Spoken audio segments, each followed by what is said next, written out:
This is a problem that I've had with society in general. We so casually, thoughtlessly vilify people off of one detail or experience about their lives. I hated the idea of sharing parts about both, in fact, all three of my parents. I almost had a fourth one, but he wouldn't count. But like, I hated the idea of sharing details about my life that would cause for the antagonizing of the people who I not only care about, but are actually making strides to change. There's the feelings, there's the facts, and there's the truth. Speak the truth. It's time. It's essentially time. Thank God they come to you, sir. If you don't tell your own story, it's very easy for other people to do it. I wish people thought, sat with their thoughts. People weren't comfortable with their thoughts and sat in that discomfort.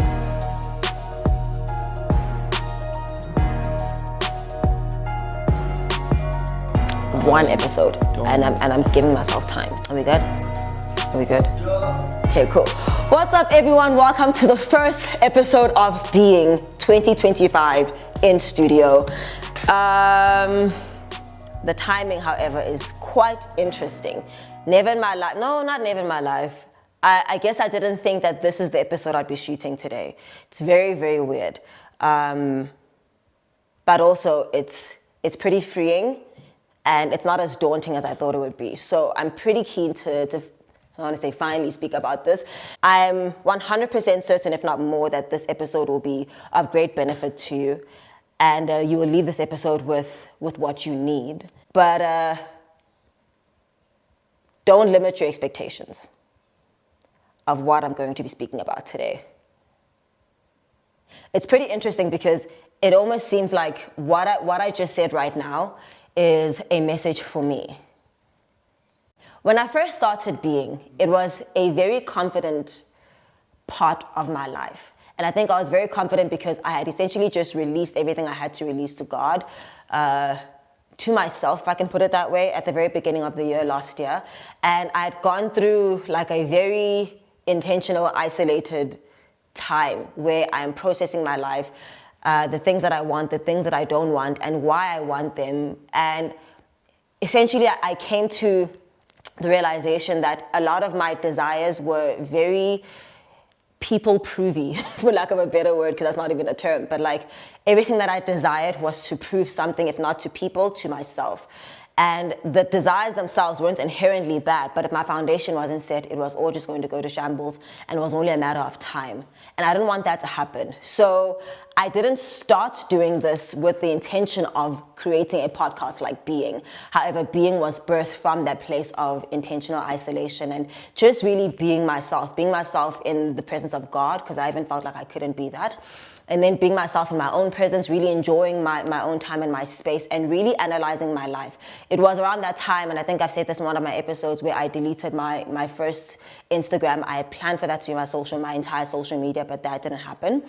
And I deleted my Instagram. I had over 500,000 followers, and even saying it right now just feels so icky and weird, because as much as I had tried to live an authentic life and be authentic, it just didn't feel like it was sufficient enough until I had done that. In fact, I'd essentially was led by God to do that.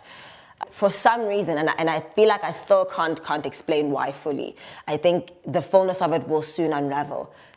It was necessary for me to come back into the presence of the world, really, on social media, in my industry, having a clean slate, or as clean of a slate as possible, particularly when it comes to social media. As time went on, I was able to truly be, but it wasn't long before, I want to say, pockets of pressure and the world really just started seeping in.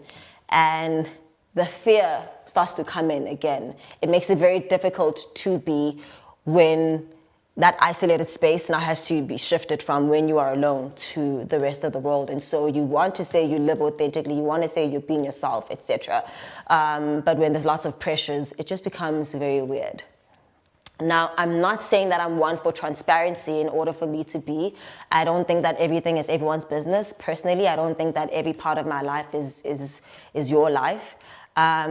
But I do know that there are certain things I wanted to share and express that, in a sense, I feel like I'm forced to express them now, but not in a way where I feel I'm under duress or under compulsion. I feel like I'm expressing them now because it clearly is time. And if I didn't do it beforehand, I feel like life, or rather God, is pushing me to do what I had initially planned to do from the very beginning.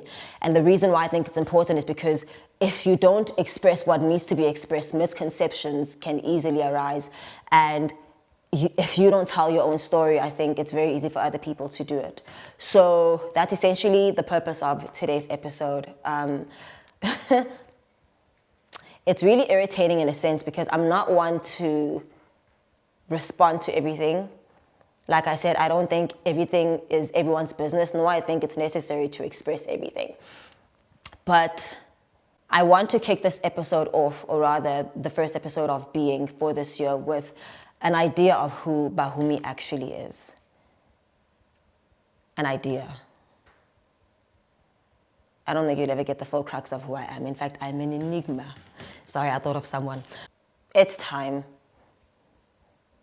It's essentially time. It's always so weird. With things like this, you generally have a hard time figuring out where to start. If you're going to ask who somebody is, you have to consider that whatever they had just told you is probably necessary for the moment. If you're going to try and find out who someone is and you're going to go on their social media, for example, you have to understand that that's just, again, an aspect of their lives, a portrayal of their lives, if it even is true, right?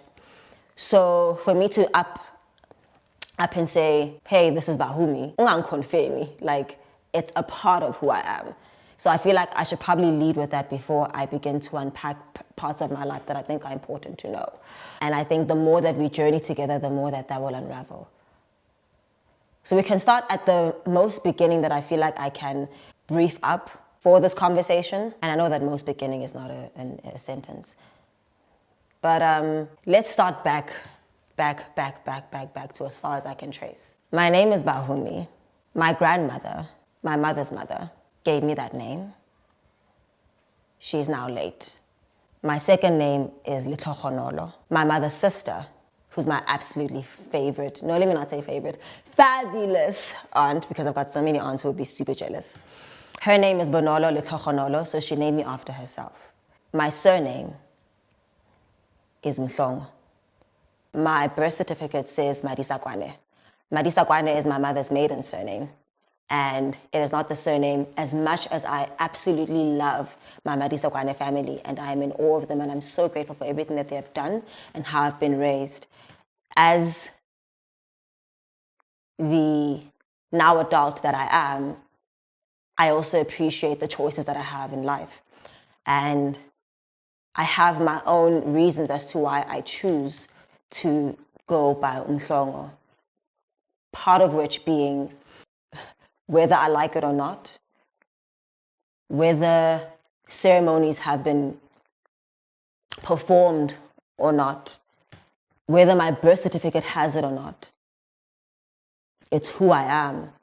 It's part of who I am at the very least. And so I would not rob myself, for lack of a better word, of moving in the authenticity of my identity. People may have their own opinions, their own ideas about that. It's not my problem. No offense, but it's genuinely not. So thank you. But it is what it is. I was told that when I was born, my mother was, I think, unconscious or had passed out or slept or something along those lines.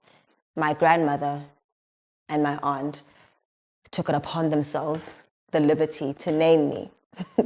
And by the time she had woken up, her daughter already had names. And apparently she was thoroughly upset. I'm not going to tell you guys the name that she was going to name me. I love it, but I like to keep it at home because I know you guys are going to have a field day with that name. Field day. So I'd rather not go. I may release it on a book one day, but not right now. Ooh, I'm sorry. Oh, that was my agent even. Yes, Imali. So my aunt and my grandmother named me. and she took it upon herself to name me Bahumi. Apparently my mother found that absolutely jarring because she was like, how obnoxious of a name. In fact, that was one of the things that I had when I was growing up. People were like, every time people asked me what my name meant and I told them what it meant, they would literally always just be like, oh, you're so obnoxious. And I'm like,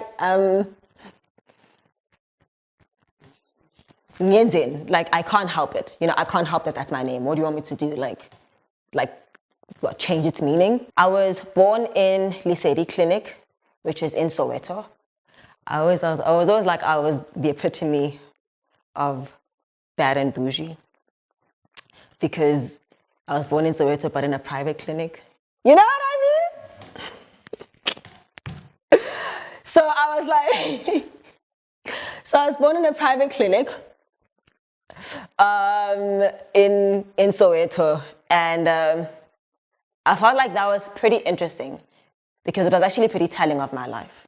I think it's quite symbolic of all the misconceptions that have been applied to my life, how I grew up. It's almost like I've always been quite a paradox. I'm not saying that this is uncommon. I'm not even saying that I'm an anomaly in this sense, but being born straight out of, being a born free, born in a private clinic in a township, and then living in a township, because that's what happened shortly after that. Being raised in a township, Kokasi, with opulently famous parents. It was wild. My upbringing has always been quite a paradox, and I think it probably led to the identity crisis that I had my entire life. I never felt like I could fit in. I never felt like anybody could really understand my life. There were many moments where people who thought that my life was quite opulent had very similar, if not the exact same lives that I had. And every time they would speak of their struggles comparatively to mine, telling me that I'm so lucky that my life is different because with them, they have to go through A, B, C, D, E, F, G. I remember being like, oh, okay. I had friends, peers who would come to me and explain to me how unideal their lives would be. And I would sympathize with them. Probably even be like, oh, okay, I'm so sorry. Yeah, just let me know where I can help. And then when they express to me the details of their lives, I'd literally be like, ma'am, we have the exact same life, you know? The only difference, maybe not the only one, but the paramount difference with my life and the life of another person who was, let's say, socially middle class, was that my parents' jobs were on television. They probably earned the same, if not less than most parents. I'm speaking of the very beginnings of their lives. I'm not saying right now, but growing up, especially at the genesis of Black television or Black people in my country being on television or having the same jobs or even holding the same positions in the media space as, you know, the white or Caucasian minority in our country, they were at the very beginning of it. So for the expectation of them to suddenly just live opulent lives was quite an ignorant expectation based off of perhaps your Hollywoods and maybe the United Kingdom. I'm not too sure how the media space runs there. Maybe the rest of the world, so to speak, you know, your first world countries. And so as much as I can understand people's ideas and perceptions of our lives and how being on television essentially reflects a wealthy, opulent life based off of your Hollywoods and, you know, this is why I really wish that people would think, and I don't say that rudely.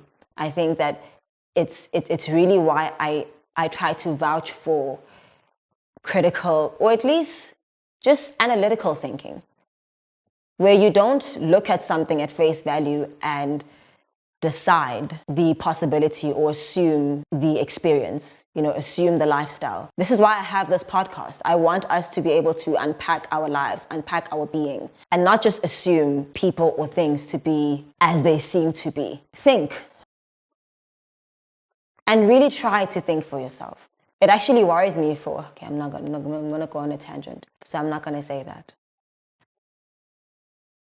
Should I say it? Should I say it? Let me put it this way. The industry that I'm in has revealed so many things to me. One of the things that I find so advantageous, advantageous with the life that I have been given, being born the way that I've been born, in the family that I've been born in, and then being in this industry, is the perk or the benefit of seeing everything at a 360 bird's eye, third person perspective. I even think that being born in the family that I've been born in is what has allowed me to really think. It's what has pushed me to really think, to consider that things are more than what we assume them to be. Not just the industry that I'm in, but really, like, there's nothing that I don't analyze because of the life that I have lived. Knowing that what you see is not what you get.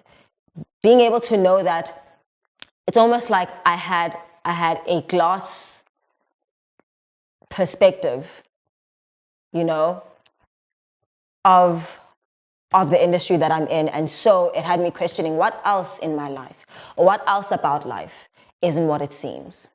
And I think it's what allows me to speak the way that I speak. It's what allows me to think the way that I think. It's what even drives me to want to know and learn more. Not just to feed myself with knowledge, but to really understand people, to understand things, to understand systems. And I really wish that people would follow suit, not follow my example like I'm the benchmark, so to speak, or the model or the idol. But I don't know, just see for yourselves, man, and really analyze every detail of your life. And the reason why I say that it kind of worries me or concerns me is because if you are looking at other people's lives at face value, I wonder how you're looking at your life and your situations. Because that kind of tells me that you're probably led more by perception than you are led by the truth. It's probably how you act in life. You probably act in life based off of perception. You probably live life in a false reality. And it's really sad because then you won't get the results that you expect. That's why your expectations fail. That's why they say never meet your heroes, because you think your heroes are not people. Like, what? That's the wildest thing ever. You really think that celebrities are not people. You think that public figures are not people. You think that maybe even the rich person who you see driving a nice Bugatti is not a person. And so they couldn't possibly go through similar, if not the same experiences that you go through. You probably only look at their lives on the lens of a financial scope, you know, through the financial lens, as if that's the only idea of life. Yet if it was, then people wouldn't be killing themselves rich. You know, it's like people genuinely don't think. And it bothers me so much. I think maybe that's why I'm so passionate about it right now. It bothers me so much, and I think that that's the experience that I had even recently with all the accusations and all the misconceptions, even things that were misconstrued by the parties involved. And the viewers. You know what I mean? You know what I mean? It's just like, man, God, I wish people thought, I wish people sat with their thoughts. I wish people were uncomfortable with their thoughts and sat in that discomfort, so that from that discomfort could come release. From that discomfort could come breakthrough. But no, we're so uncomfortable with discomfort that we would rather welcome it and then paint it white. That's really what we do with discomfort. We'd rather welcome it and paint it white. And another version of painting it white is looking at somebody else's discomfort because your discomfort is too uncomfortable to process. And so you're like, you know what? I'm going to try not to be mean, but I really can't. It's like your discomfort is in your face. Your life is in your face. I'm not saying your life sucks, but there are aspects of your life that you should probably focus on more than you focus on the aspects of other people's. And they're literally in your face. And what you essentially do is, in your peripheral, somebody else's discomfort is visible, right? Is in view.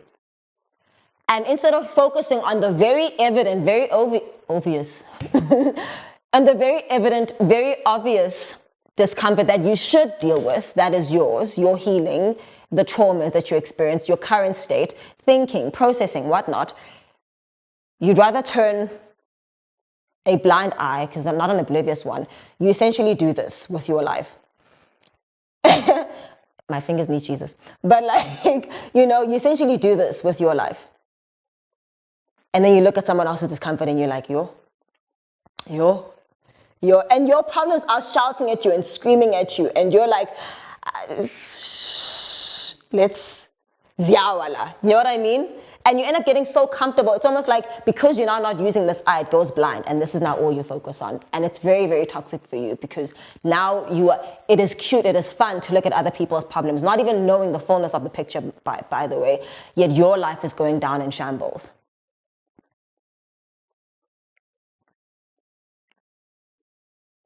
People should think and focus on their problems.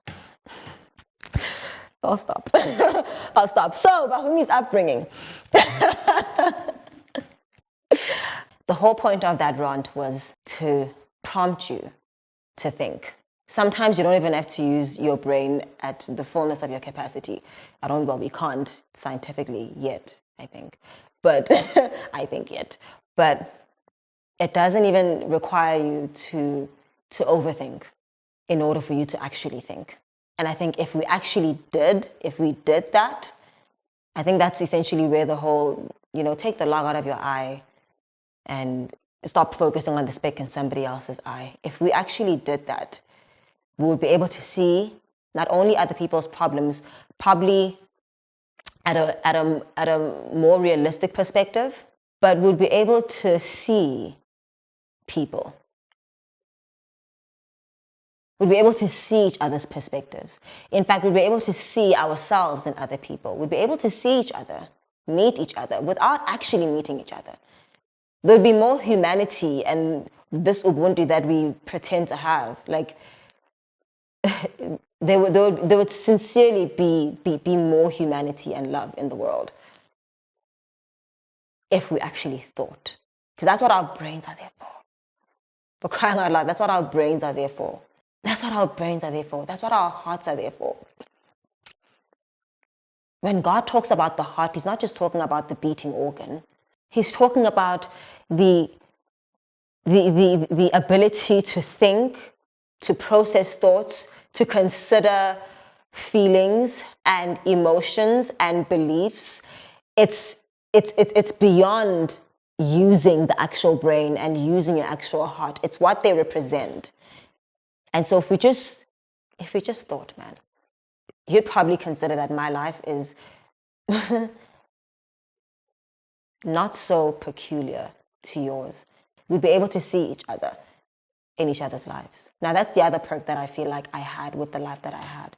I'm genuinely so grateful for the experiences that I've had. The privilege, even though I once saw it as a disadvantage, to grow up with the privilege of having regular experiences. Not only was it really great, and I mean genuinely great, what may seem regular to other people, maybe in hindsight it seems regular, but to me, it was so awesome to have those regular experiences that I would assume probably people who had a more privileged upbringing wouldn't have. Ukuthi ukudlala ngaphandle estradini kuze kushaye u-6 and then go inside the house, rush inside the house and watch my parents on television. It was fun to go to an opulent event with my parents and then come back home, which was a Soweto, with my grandmother and my father at some point, cousins and my aunts, and still live the life that every other child in my street lived. It felt like a privilege. To me, it feels like a privilege, rather. But the greatest perk that I find from it is my ability to really be able to empathize or sympathize at times with other people. People who would not even think we have any relation to each other. People who are often scared or intimidated to express their experiences with me because they don't at all think that we had the same experiences. They don't think that I went through poverty. To some respect, I have a perception about poverty. And here's what it is in part. What is poverty to me may not be poverty to somebody who's in a war-stricken country, drought-stricken country. Are we third world? What is poverty to someone who's from a third world country is not poverty to someone who's in a developing country. And the things that, again, my peers or even things that I would hear on television would describe as poverty, I remember I would look at them, no shame, no misjudgment, no minimization to your experiences. However, it was always very interesting that what I deemed normal or a perk, somebody else would deem poverty. And I'd be like, oh, so we have the same lives. So why do people think that my life is any more opulent? And so I think it's because of that misconception that people would then look at my life and be like, yeah, no, she couldn't possibly know what it's like to go to school without food, because there wasn't food at home. Now, I understand that there are people who that's their regular, and I sympathize with that. It hurts me and wows me, I think, for lack of a better word, or intrigues me to know that I've had such experiences too. What happens when you don't see us on television anymore? What happens when my parents don't get the audition that they wanted? What happens when the gigs aren't coming? What do they think happens? I understand that there is a life that public figures portray on social media. I understand that there is a lifestyle that public figures portray on social media, perhaps for validation, but also perhaps because of the pressure. However, two things. Don't look at someone's moment and assume that that's their life. And then even if it is their life, don't assume that that's always been the case. Ask questions. Process, analyze, think.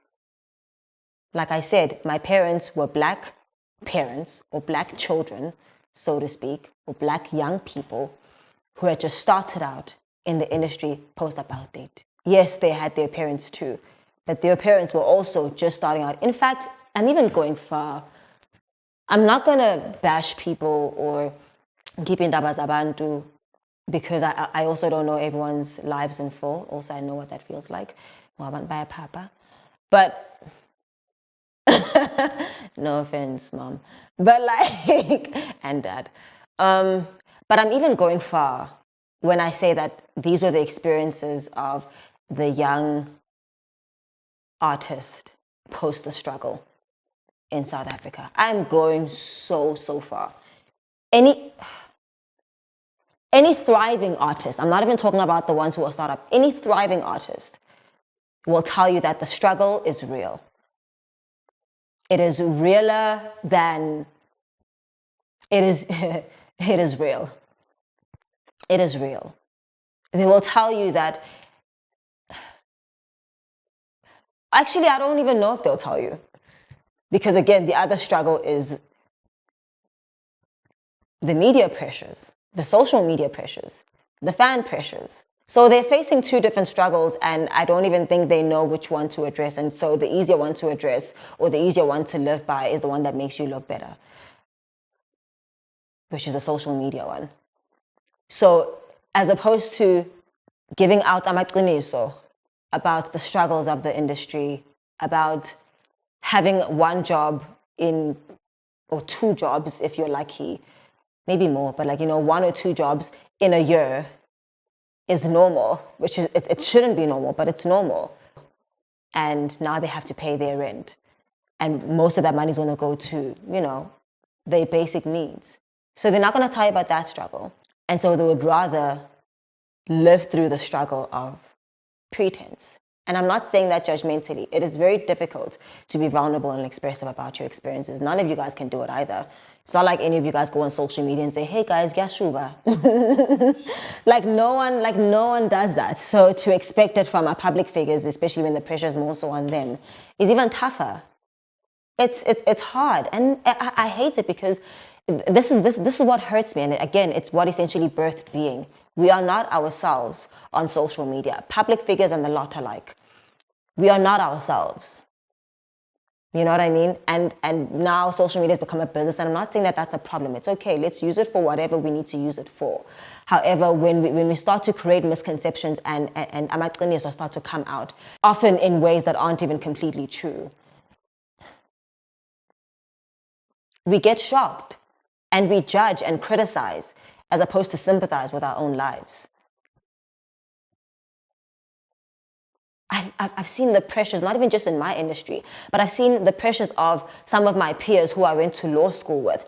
And they went on further and they graduated and they did their articles and now they're not even doing what they had. Well, tell me one person. I'm not saying it's everybody, but there are very few people who are having careers using the degrees that they got.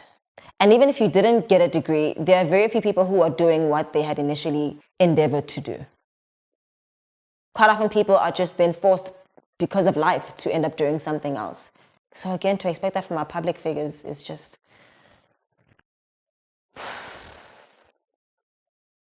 Shout out to every artist. Shout out to every single artist out there. Genuinely speaking, shout out to you. I'm not going to go on a rant about who's the wrong one, whether it's the funders or us or whatever it is. All I'm saying is life is not what it seems. And I think it's very important for us to consider that and think, not just for the sympathy of other people, but for the benefit of our own. So I grew up in Soweto for about 7 years of my life. When I was 7 years old, I believe it was, my mother took me in. Those are some of the most blissful times of my life. I had always wanted to live with my mother. She just had like a vibe about her that was just so young and endearing. And of course, she was my mother, so you're always drawn to your parent. Before that, I lived with my grandmother, my father, my aunt. It's absolutely amazing. She's passed now. She took me in. And I don't mean took me in as in living with her. She took me in. I was her daughter. I called her Ma until she passed. And my cousin. Mine and my father's experiences were not the best growing up. In fact, I experienced him, but I could never say that I had his, I don't know if I could say that his presence was felt amidst his own life and struggles, etc., or even his own desires, and fail to see his necessity in the way in which it was required by me. He knows that I missed him. I genuinely missed him. And God knows it wasn't perfect.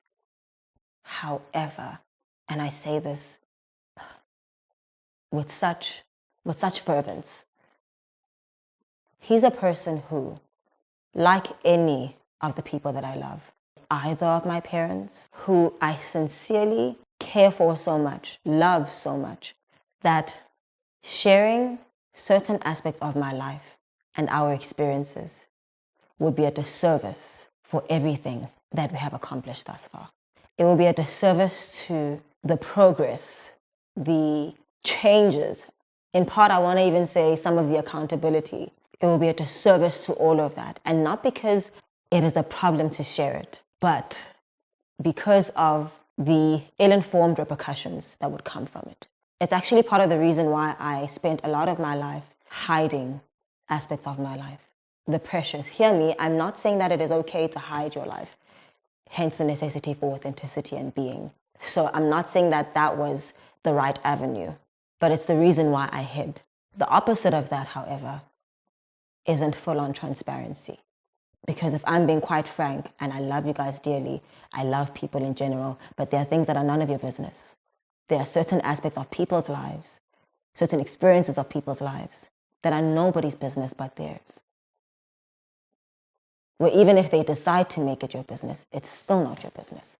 Because you have to weigh the gravity of the priorities at play. I have to care about sharing things with you. I care as far as what will assist you. But if I had to prioritize between sharing every detail of my life and actually growing the relationships that I have and what we're doing in the people that I care for, you best believe I'm going to choose the latter. So the reason why I haven't shared, not now putting aside the hiding and whatnot, now when I realize that hiding is not the outlet, but necessary honesty, if I can put it that way, is because this is a problem that I've had with society in general. We have such an ease. Gosh. We so casually, thoughtlessly vilify people off of one detail or experience about their lives. And I hate this. I genuinely hate this about society. I genuinely do. And I know that it's bad because God hated it too. Hence, he came to forgive the sinner. Hence, he came to forgive the murderer. Whether you like it or not, he's forgiven murderers. Whether you like it or not, he's forgiven rapists. I want to even say God forbid, because even me, I have to fight it. You know what I mean? Because I'm human. There are things that I genuinely dislike that are obviously detestable. They are absolutely deplorable. However, if I can forgive the person, especially if the person is repentant, especially if the person is actually trying to make moves to change and move, why on earth would I remind them of something that they are trying to break free from? Like, it's very counterproductive. It's like I want them not to be murderers, but I remind them of their murder, of what they've killed. It's I want to say it's psychotic. It's wild. It's wild. It's such a evil thing, man. It's actually evil. I hated and still hate the idea of, I hated the idea of sharing parts about both, in fact, all three of my parents. I almost had a fourth one, but he wouldn't count. But like, you know, I hated the idea of sharing details about my life that would cause for the antagonizing of the people who I not only care about, but are actually making strides to change. If that wasn't the case, like if that was completely out of the picture, I would detail every aspect of my life. In fact, I would even sit here and tell you detail for detail the truth and the lies of what you have heard about my life or the lives of those I care about. However, I can't do that. At least not yet. At least not now. Because I care about truth and I care about people.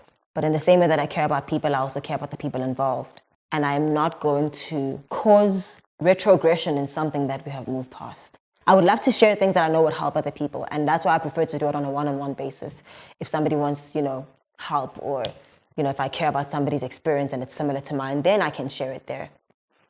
But to do it on a public scale, it's literally like that lady who was being stoned, and then the Pharisees and pretty much the entire village wanted to stone her. Well, the men, they wanted to stone her, I'm paraphrasing. And they had every right to accuse her because they caught her in the very act of adultery. And then Mudimu Kriste, we'd say, okay, Shabu, he who hath no sin, cast the first stone.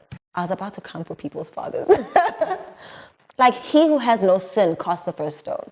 He didn't say he who's never done what she's done. It's not the actual sin that he weighs in ranking, because that's what we do, right? It's the fact that, God, we have all sinned. We have all sinned. We are all imperfect beings. And it's even better when you see somebody actually do better and be better and become better. Then you want me to come and stand there and be like, Oksalayo, Oksalayo. And so if I'm not saying Oksalayo, I'm not going to allow you the privilege to do that or the opportunity to do that. You can't do that. You actually can't, even just from a human perspective, let alone you not even being his child, let alone you not being her child. You can't do that from a human perspective, because you too, and I probably won't even need a magnifying glass. They will be clear. And I'm not judging you. I'm just saying it's sad how we don't look at ourselves, for crying out loud. We don't look at our own flaws, Jesus Christ.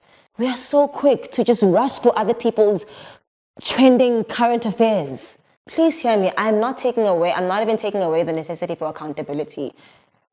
I think we have to be accountable. And I think if they so desire, they can be accountable and share whatever they want to share with you. But I don't know how much accountability they have towards you relative to the accountability they have towards me. And so if there are people who have hurt me, if my parents have hurt me, which they have, in the same way that I've hurt them, mind you, or similar ways at least, then they are only accountable to themselves, God, and me. Nobody else. Dare I say, we don't even have to be doing this. I'm only doing this because I feel led to. Not by you, but by my Maker. It's part of the reason why I never shared these things before. Until God has a purpose in them, I'm not sharing them. And I also wasn't healed enough to share them. We have to also stress on that. It is so important for people to heal before they share things. Now, I'm not saying that you have to be perfect to share things. I'm not even saying that you have to be completely healed, because sometimes healing isn't linear. However, let me rather say it's very important to speak from a healed perspective and a healed foundation, a healed posture. because then you won't be saying things that will be completely misconstrued. It's important to have healed parents. Everyone, including mom and dad. I beg. It's important to have a healed society, and not a society, this is actually another one of my pet peeves, not a society that just acts and speaks out of brokenness. I think there is grace for that for a particular period, but then there's also responsibility for that at another. It's important for us to have a society that doesn't identify by their traumas. It's important to have a society that doesn't validate the harm that they cause because of their unhealed traumas. We can't just validate our beings or our experiences or how we act just because we were hurt. We can acknowledge the hurt. We can feel what we feel. I was hurt, even from this entire experience. I was genuinely hurt, and it's not the first time I was. However, I had to make sure that, you know what, if I even, I don't even want to, if I'm being honest, but if I even respond, if I dare to respond, and you're getting warning, you respond at just brokenness or what people want me to respond to. I don't respond to people, I respond to God. I don't respond to people. I respond to God. I don't even respond to my own emotions. I give them time. I respect them. They're there. And feelings are meant to be felt. But I respond to God. Because, and I'll put it in the words of my amazing, amazing pastor, Pastor Devani Singh, shout out. There's the feelings, there's the facts, and there's the truth. Speak the truth. So the feelings could be, yes, we were hurt. Yes, people hurt us. Yes, our parents hurt us. Yes, our parents' parents hurt them or us. Yes, society has failed us. Yes, our partners hurt us. Yes, the people that we care about or cared about have hurt us. And we felt hurt by that. And it's important for you to acknowledge that so you don't suppress them and end up acting off of those feelings. Acknowledge those feelings. Yes, I don't like the fact that I'm not in the position that I want to be financially. Yes, I don't like the fact that I don't have the jobs that I want right now. Yes, I don't like the fact that my career, well, actually, I'm happy now, if I'm being honest.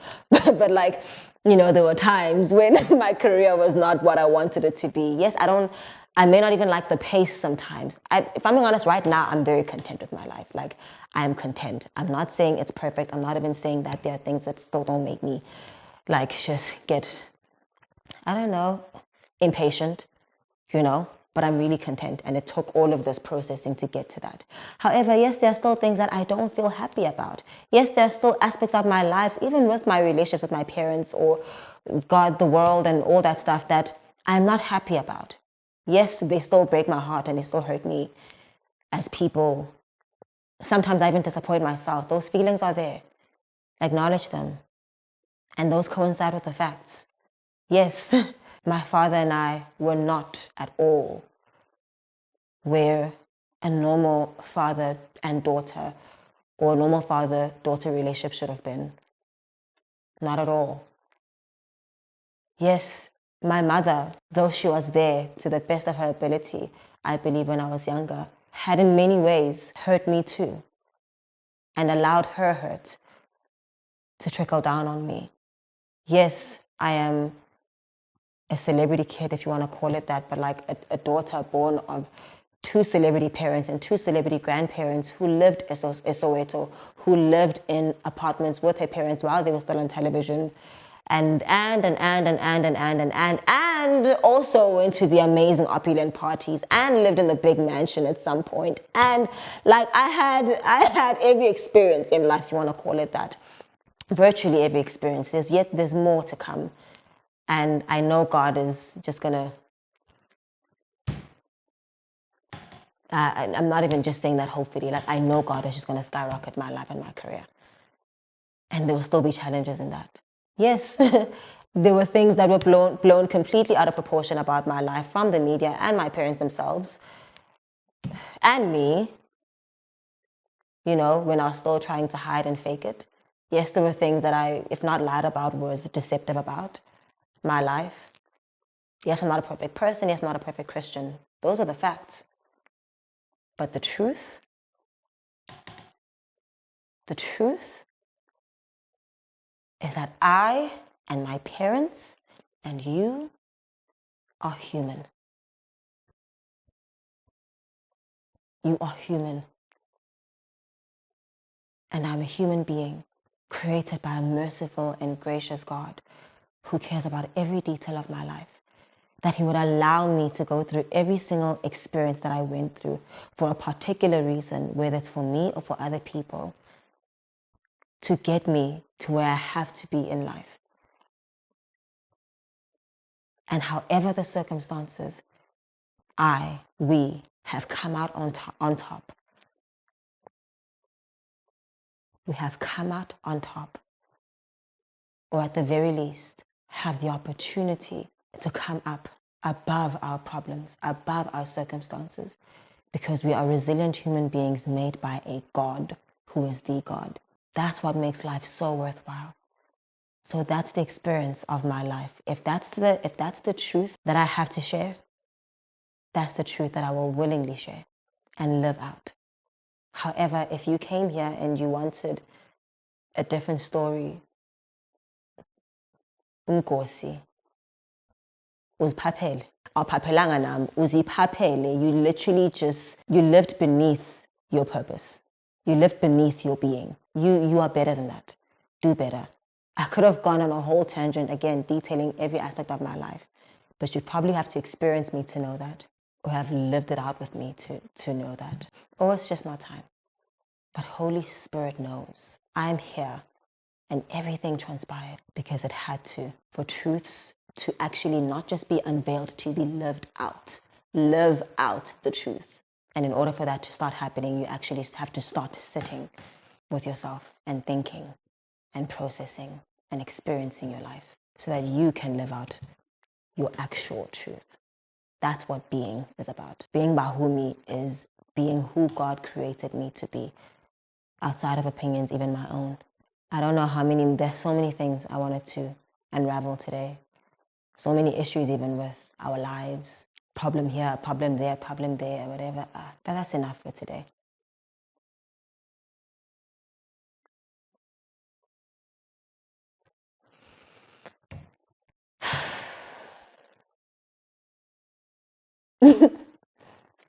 If you are seeking validation, if you're seeking validation from people, from your career, from yourself even, in whatever form, whether you're seeking validation by posting aspects of your life that are not true, seeking validation by striving for stuff harder than you strive, if I can put it that way, for healing and being and authenticity and pacing. Posting, I want to even say now this one, because I assume that this is subconscious validation, where you ridicule people and are rude and mean, vindictive and just evil on social media or on any platform, even if you're saying it to people's faces. Honey, I love you, but you're not going to get that validation from either one of those platforms or avenues. Only God can validate you. And that may sound cliche to some people who don't believe in him. Only God, only your Father, only your Maker can validate you. Only your Maker can validate you. Not your traumas, not your problems, not even your experiences, not even your feelings. You can try to validate them and give them space, but they are not your being and they are not your Maker. So if you are seeking validation, how's about you seek your actual source? Thank you so much, my loves. I'll catch you guys on the next episode of Being.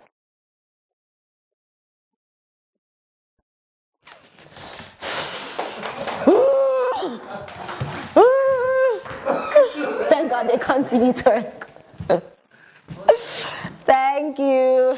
Hey, human beings, thanks for joining us. Special shout out to Arise Studios for making this recording happen. Remember, like, comment, subscribe, the works. And as per God's divine ordination, be the real you. Till next time.